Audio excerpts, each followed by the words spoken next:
요한복음 말씀입니다. 요한복음 13장 34절에서 35절까지 말씀입니다. 요한복음 13장 34절에서 35절까지 말씀입니다. 제가 봉독하도록 하겠습니다. 새 계명을 너희에게 주노니 서로 사랑하라. 내가 너희를 사랑한 것 같이 너희도 서로 사랑하라. 너희가 서로 사랑하면 이로써 모든 사람이 너희가 내 제자인 줄 알리라. 아멘. 네. 이 시간에 찬양대에 찬양이 있겠습니다.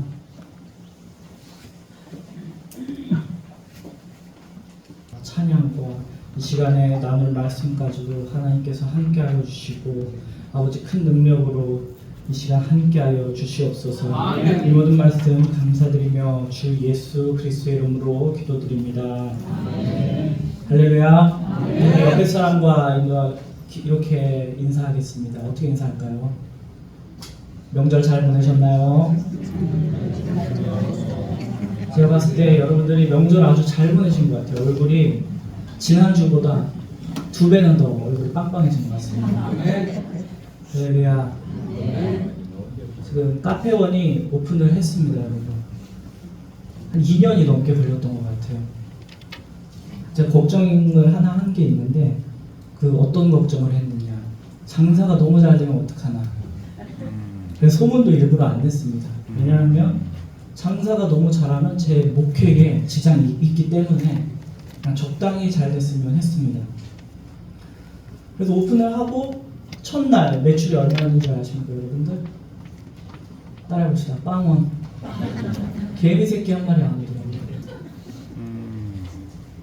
그런데 이튿날 되니까 단골이 벌써 생겼습니다. 몇 번 오셨는지 알아요? 총 2번 오셨습니다. 첫 손님이어가지고 제가 너무 반가워서 첫 손님이니까 제가 할인을 해드리겠습니다 하니까 싫다 그러더라고요. 할인해도 싫다고 하고 결제도 현금으로 한다고 해서 굉장히 좋은 손님이다라고 생각을 했습니다. 그래서 이런저런 얘기를 하다가 여기 교회냐고 물어보더라고요. 그래서 네 그렇습니다 이런저런 얘기를 하다가 어떻게 하다가 제가 여기 교회 목사입니다 라고 얘기를 했어요. 그러니까 아주 깜짝 놀라는 겁니다. 그러면서 목사님처럼 안 생겼어요 라고 합니다. 아니 그래서 제가 목사는 얼굴에 목사라고 써있나. 그래서 제가 이거 다른 친구들 저랑 같이 함께 신학교를 다녔던 친구들의 카카오톡 프로필 사진을 봤어요. 걔네도 다 목사일 거 아니에요, 그렇죠? 봤는데 얼굴을 봤는데 다른 게 없어요. 그냥 저보다 배가 좀 많이 나왔고 흰머리가 있는 친구들도 있고 아무리 봐도 목사 같지는 않더라고요. 그래서 참 헷갈렸습니다. 제가 비록 목사 같지는 안 생겼을지라도 그래도 어디 가서 욕 한 번 먹은 적 없이 잘 살고 있습니다. 할렐루야. 우리 옆에 사람 얼굴을 한번 보고 한번 이렇게 얘기해 보겠습니다. 당신 참 교회 잘 다니게 생겼습니다. 할렐루야.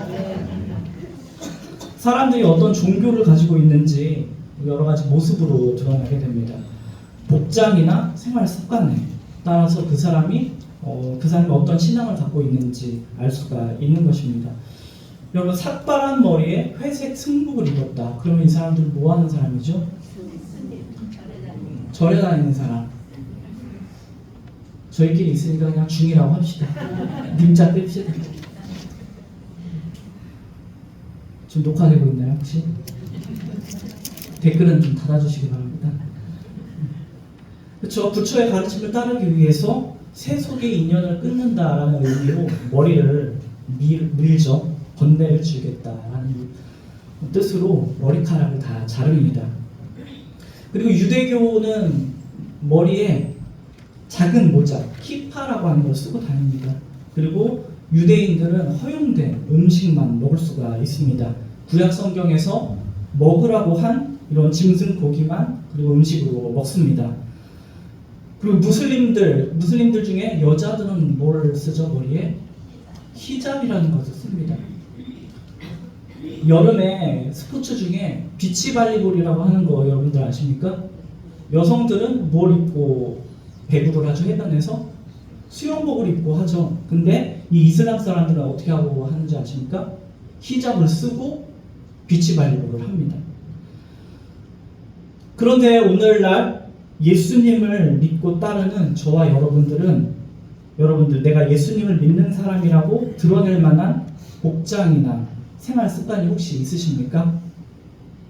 그래서 그 사람을 보면, 외모를 보면 기독교인인지 그리고 일반 사람인지 구분을 할 수가 없습니다. 어떤 분은 자기가 신앙생활을 하는 것을 비밀처럼 지키는 사람도 있다고 합니다. 그렇지만 예수님께서는 분명히 우리가 예수님을 따르는 것을 비밀스럽게 숨기면서 살아가기를 원하지 않는다는 것입니다. 그래서 마태복음 10장에 이렇게 나와 있습니다. 누구든지 사람 앞에서 나를 시인하면 나도 하늘에 계신 내 아버지 앞에서 저를 시인할 것이요. 누구든지 사람 앞에서 나를 부인하면 나도 하늘에 계신 내 아버지 앞에서 저를 부인하리라. 할렐루야. 예수님께서는 저와 여러분이 예수 그리스도를 따르는 제자임을 세상에 널리 알리면서 살기를 원한다는 것입니다.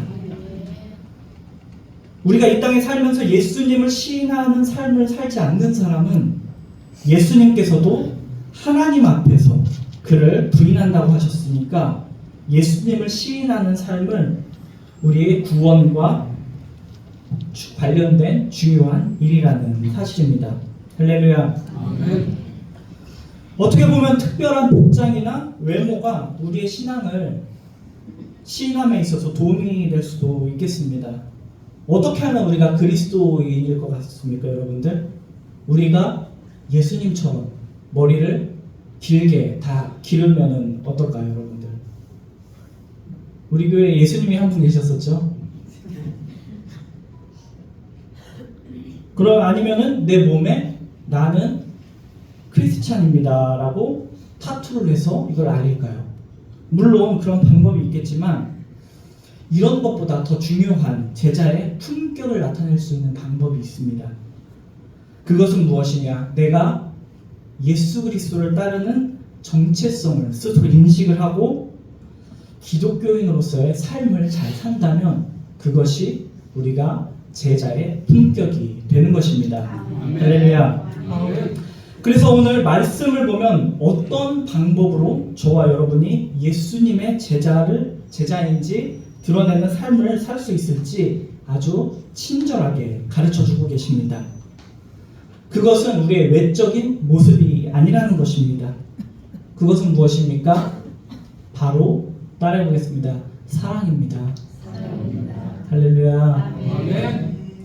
예수님이 뭐라고 말씀하셨습니까? 우리가 서로 사랑하게 되면 너희가 내 제자임을 알 것이다. 아멘.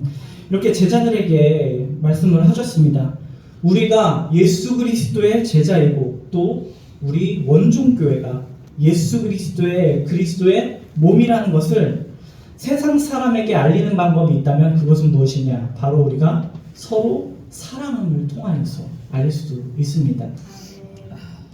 여러분들 서로 사랑하라는 말 예수님뿐만 아니라 사실 다른 세상 사람들도 강조하는 덕목입니다. 하지만 예수님께서 말씀하시는 사랑이 세상 사람들과 말하는 사랑과는 분명 차이가 있다는 것입니다. 그래서 우리가 이 예수님의 사랑이 어떤지 한번 살펴보도록 하겠습니다. 먼저 예수님의 제자들이 서로 사랑할 수 있는 것은 우리가 예수님의 사랑을 깨달아야 우리도 그 사랑을 할 수 있다는 것입니다. 여러분들 사람들마다 사랑을 받으면서 살아가는데 이게 기쁨이 되고 힘이 되는데 아이들한테 제가 물어봤어요. 아까 주일학교 애들한테 물어봤는데 얘들아 너네는 언제 사랑받는다고 느껴지냐라고 물어봤어요. 그러니까 뭐라고 대답했을까요? 모르십니까? 부모님들은 그러면은 자녀들이 나를 어떻게 사랑할지 방법을 모르시는 거예요. 아이들이 뭐라고 얘기했냐면은 선물을 사주면 사랑한다고 느꼈대요. 그리고 맛있는 걸 해주고. 근데 맞지 않습니까, 여러분들? 아이들뿐만 그런 것이 아니죠. 아내들도 남편에게 무슨 머리카락 같은 반지만 하나 받아도 어떻게 합니까? 자꾸 자랑을 하고 싶어 합니다. 이처럼 예수님은 제자들이 서로 사랑할 것을 말씀하시기 전에 그들에게 기억하라고 하는 사랑이 있었습니다. 다른 사람을 사랑하기 전에 예수님께 받은 사랑을 먼저 기억하라고 하십니다. 내가 너희를 사랑한 것 같이. 할렐루야. 예수님의 제자들은 누구보다 예수님의 사랑을 받은 사람들입니다. 그래서 예수님께서 제자들에게 보여주신 이 사랑은 어떤 사랑과 비교할 수 없을 이런 과분한 사랑을 제자들은 받았다는 것입니다. 그렇기 때문에 예수 그리스도께서 베푸신 이 사랑을 깨닫고 이를 간직하고 잘 살아간다면 다른 사람 또한 사랑할 수 있는 것입니다. 우리가 누가복음 7장에 예수님께서 한 바리새인 집에서 식사하실 때 누가 찾아왔습니까? 한 여인이 찾아왔습니다. 그 여인의 행동을 여러분들 기억하십니까? 향유를 담은 옥합을 가지고 와서 울며 눈물로 예수님의 발을 적셨습니다. 그리고 자기 머리털로 예수님의 발을 씻었습니다. 그리고 그 발에 입 맞추고 그 비싼 향유를 부었습니다. 거기 있던 사람들은 다 저 여자가 왜 저러나 라는 생각을 했을지도 모릅니다. 그리고 혹 어떤 사람은 그렇게 하도록 내버려둔 예수님에게도 문제가 있다고 생각을 했을 것입니다. 그런데 예수님께서는 그 여인이 그렇게 한 이유를 사람들에게 가르쳐 주십니다.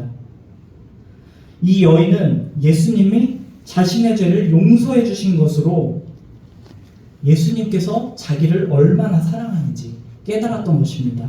할렐루야. 그래서 누가 시키지도 않았는데 가장 귀한 것으로 예수님을 사랑함으로써 향유 옥합을 깨트린 것입니다. 그 자리에 많은 사람이 있었지만 예수님의 사랑을 깨달았던 사람은 그 여인뿐이었습니다. 그리고 요한복음에서도 예수님께서 어떻게 사랑하셨는지 말씀하고 계십니다. 우리 요한복음 13장 1절 말씀 하나만 찾아보도록 하겠습니다. 요한복음 13장 1절입니다.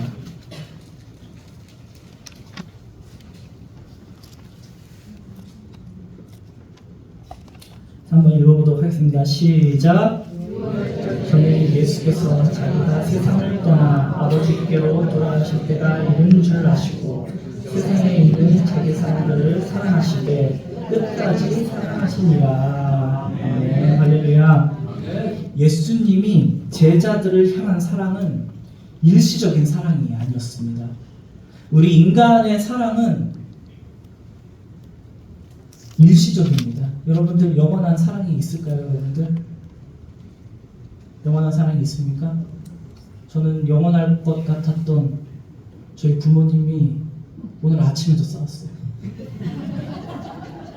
주여, 영원한 사랑은 없습니다, 여러분.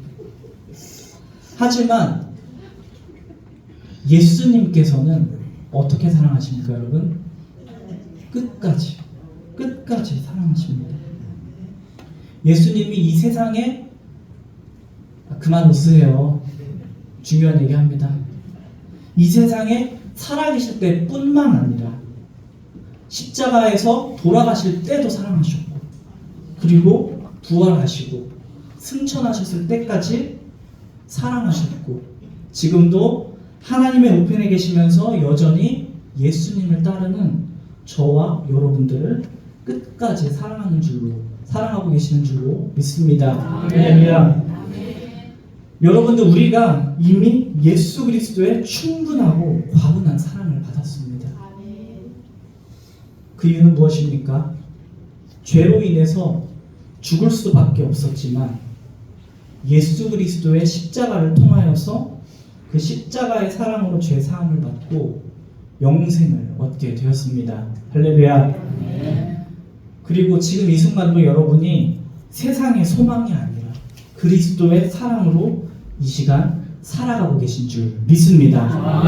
이를 깨닫고 살아가는 사람들, 그 사람들이야말로 바로 예수님의 제자입니다. 그리고 예수의 품격을 닮은 여러분이 되는 것입니다. 할렐루야. 그래서 우리가 서로 사랑하기 전에 먼저 해야 할 것이 있습니다. 바로 예수 그리스도의 사랑을 깨닫는 은혜가 있으시기를 주님의 이름으로 축원합니다. 여러분들이 이 사랑을 먼저 경험하고 깨달아야 여러분도 다른 사람을 사랑하기 전에 예수님을 먼저 사랑할 수가 있습니다. 우리가 다른 이를 사랑할 수 없을 때에 우리는 다시 한번 예수님의 십자가의 사랑을 되돌아보시기를 주님의 이름으로 축원합니다. 그럴 때 우리가 예수님께 받은 사랑의 감격을 가지고 예수님을 사랑하고 또한 다른 이들까지 사랑할 수 있게 되는 것입니다. 할렐루야. 이제 예수님의 사랑을 깨달았으면 어떻게 해야 합니까? 예수님의 명령대로 살아야 합니다. 그 명령은 무엇입니까? 서로 사랑하는 사람이 되어야 합니다. 예수님께서 제자들에게 서로 사랑하라는 말씀을 주시면서 그 전에 새 계명을 너희에게 주겠다라고 이야기합니다. 서로 사랑하라고 하는 것은 새 계명이 아닙니다. 구약 시대도 있었고 세상 사람들도 서로 사랑한다는 말을 합니다. 어떻게 보면 전혀 새롭지 않은 계명이지만 예수님께서 오늘 새 계명을 우리에게 주겠다고 말씀하십니다. 이 말씀은 무엇이냐? 제자들에게 요구하는 오늘 예수님이 말하는 이 사랑은 과거 세상 사람들이 행하지 않았던 사랑을 의미하는 것입니다. 할렐루야. 예수님께서 십자가에서 보여주신 이 사랑은 어떤 사랑과도 비교할 수 없는 진정한 사랑이고 새로운 사랑입니다. 그래서 우리가 행할 사랑은 세상의 모범을 근거한 것이 아니라 예수님께서 보여주신 사랑에 근거하는 사랑이 되어야 하는 것입니다. 할렐루야. 그래서 그 사랑은 무엇이냐? 이 새로운 새 계명, 새 사랑은 무엇이냐? 우리가 할 사랑은 이제 예수님과 같이 그 사랑의 대상이 제한이 없어야 합니다. 여러분들, 내가 사랑하는 사람을 사랑하는 건 당연히 너무 쉽습니다. 하지만 우리는 이 사랑을 제한을 하고 있다는 것입니다. 여러분들, 절대로 사랑할 수 없는 사람이 누가 있습니까? 다 사랑하세요, 여러분? 한번 말씀해 보세요. 제가 옛날에 저희 교회에 지금은 하늘나라 가신 권사님인데 그분은 김정일을 그렇게 용서 못하겠다고 하셨던, 다른 사람은 내가 다 사랑해도 김정일은 내가 사랑하지 못하겠다라고 했었습니다. 여러분들 그런 사람 혹시 있으십니까? 없어요?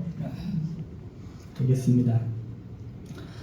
그렇죠. 사랑을 제한하지 않아야 합니다. 그래서 레위기에도 이런 말씀이 있습니다. 율법으로 이스라엘 백성에게 원수를 갚지 말며 동포를 원망하지 말며 이웃 사랑하기를 내 몸과 같이 하라. 나는 여호와니라 라고 하셨습니다. 그런데 그때 내 몸과 같이 사랑할 이웃은 누구였는지 아십니까? 같은 이스라엘 백성의 함정이었습니다. 좀 더 나아간다면 함께 살고 있는 타국인 또한 포함되었습니다. 그리고 예수님 당시에 유대인들이 이웃사랑을 이야기했습니다. 그때의 이웃사랑은 무엇이었습니까? 같은 유대인끼리만 사랑하는 것이었습니다. 그렇기 때문에 다른 사람들, 사마리아 사람들이나 이방 사람은 사랑할 대상이 아니었던 것입니다.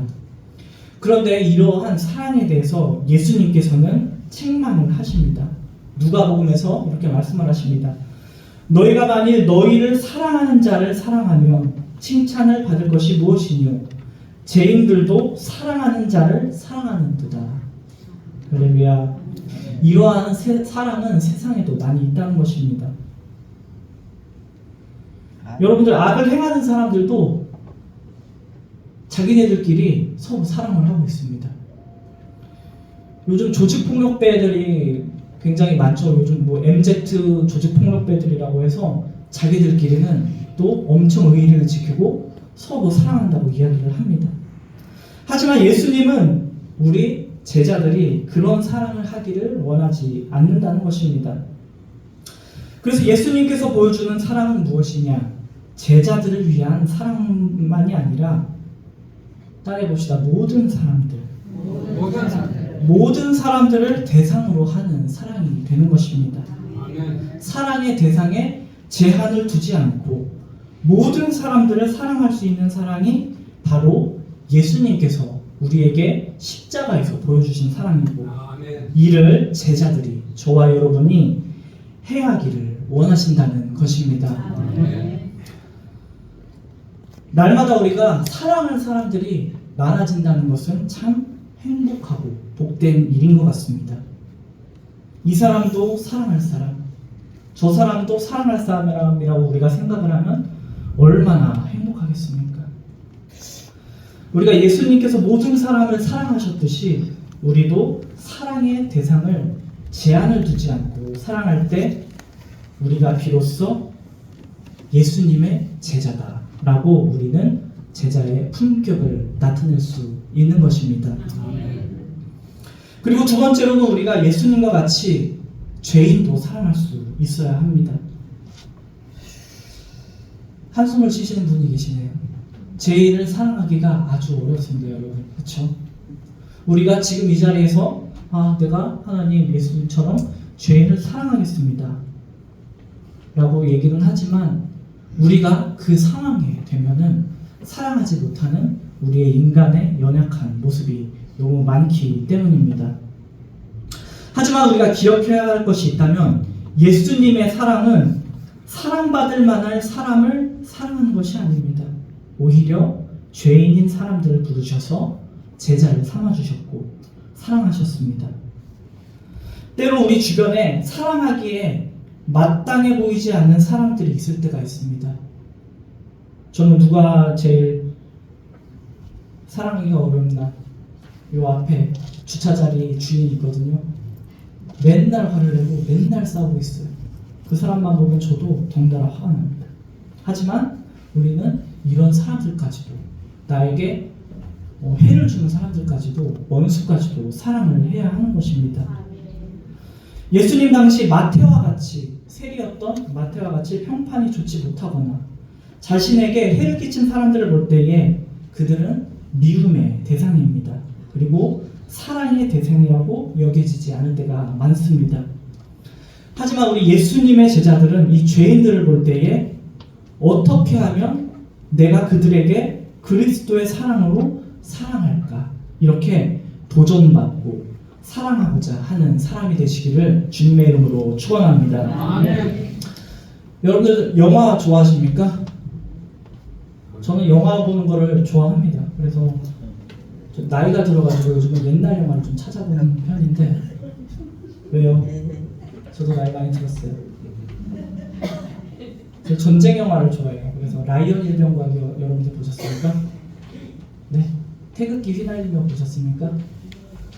그래서 전쟁 영화를 찾다가 영화를 하나 봤는데 아주 이름이 강력했어요. 제목이 뭐였냐? 사랑의 원자탄. 그래서 얼마나 대단한 전쟁 영화인가 하고 봤습니다. 여러분 혹시 아십니까? 1977년에 개봉을 했더라고요. 들어오세요.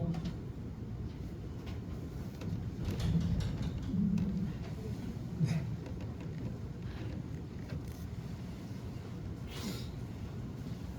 주목받기를 굉장히 좋아하는 분이신 것 같습니다. 자, 우리 박수로 맞이하겠습니다. 네, 감사합니다. 자, 이렇게 사랑의 원자탄이라는 영화를 제가 봤는데 여러분들 잘 아시는 손양원 목사님 이야기입니다. 그쵸? 다 아시죠? 이분 어떤 분입니까? 일제시대 말기를 살았던 분인데 신사참배를 거부하셔서 감옥에도 가셨고, 그리고 또 나병 환자들을 섬기는 목사님이셨습니다. 그러다가 이제 한국전쟁이 일어나기 전에 여순 반란 사건이 일어났을 때 그 공산주의를 추종하는 사람들이 반란을 일으켜서 이 손양원 목사님의 두 아들이 예수쟁이고 친미파라는 이유로 공산당에 의해서 총살을 당하게 됩니다. 그래서 반란이 진압이 되고 이제 두 아들을 죽인 학생들이 잡혀서 사형을 받게 되었습니다. 그런데 이 손양원 목사님은 어떻게 합니까? 자신의 아들을 죽인 이 두 학생들을 어떻게 하라고 합니까? 죽이라고 합니까? 죽이지 말라고 합니다. 그리고 어떻게 합니까? 이 두 아들을 권사님 어떻게 아세요? 그때 옆에 계셨어요? 그렇죠? 자기 아들을 죽인 이 원수 같은 사람들을 용서해 주는 것으로 멈추는 것이 아니라 어떻게 했다고요? 양자로 삼았습니다. 이렇게 손양원 목사님이 사랑을 원수까지, 내가 미워해야 할 사람까지 사랑을 실천하면서 사시다가 또 나중에 순교를 당하셨습니다. 이런 영화를 제가 봤습니다. 이 손양원 목사님이 이 나병 환자들에게 그리고 자신의 아들들을 죽인 학생들에게 보인 사랑은 사회적으로는 결코 이해할 수 없는 사랑입니다. 그리고 어떤 사상도 뛰어넘고 증오와 미움을 뛰어넘는 예수 그리스도의 사랑을 보여준 것입니다. 그래서 많은 사람들이 이 손양원 목사님을 보면서 이분이야말로 정말 예수님의 제자였다라고 알게 되는 것입니다. 할렐루야. 예수 그리스도의 이름으로 사랑하시기를 주님의 이름으로 축원합니다. 그럴 때 저와 여러분이 참 예수님의 제자가 되는 것입니다. 그리고 그런 교회를 통해서 예수 그리스도께서는 나의 참 교회다 라고 말씀하십니다. 여러분들 만약 사랑하기 힘든 상황이 분명히 있을 겁니다. 하지만 그때마다 여러분들 저와 여러분을 끝까지 사랑하시고 지금도 사랑하시는 예수님을 바라보시기를 주님의 이름으로 축원합니다. 그래서 예수님의 사랑이 우리가 서로 사랑할 수 있는 힘을 줄 수 있도록 날마다 십자가를 묵상하시기를 주님의 이름으로 축원합니다. 이 땅에 우리가 사랑할 사람들이 너무나 많습니다.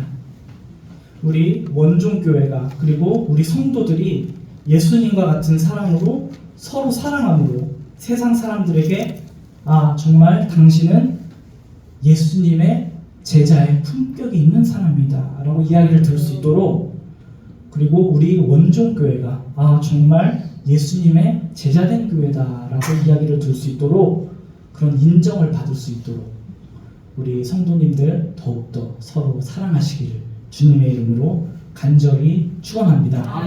기도하시겠습니다. 거룩하신 아버지 하나님, 은혜와 사랑을 감사드립니다. 아버지, 이 시간 모인 주의 성도들이 예수 그리스도의 품격된 제자가 될 수 있도록 주여 우리를 인도하여 주시옵소서. 우리가 서로 사랑할 수 없을 때 예수님을 기억하며 내주하시는 성령님을 통해서 우리가 서로 사랑하고 하나님 앞에 사람 앞에 정말 예수님의 제자된 교회로 일컬음을 받을 수 있도록 날마다 우리를 인도하여 주시옵소서. 이 모든 말씀 주 예수 그리스도의 이름으로 기도드립니다.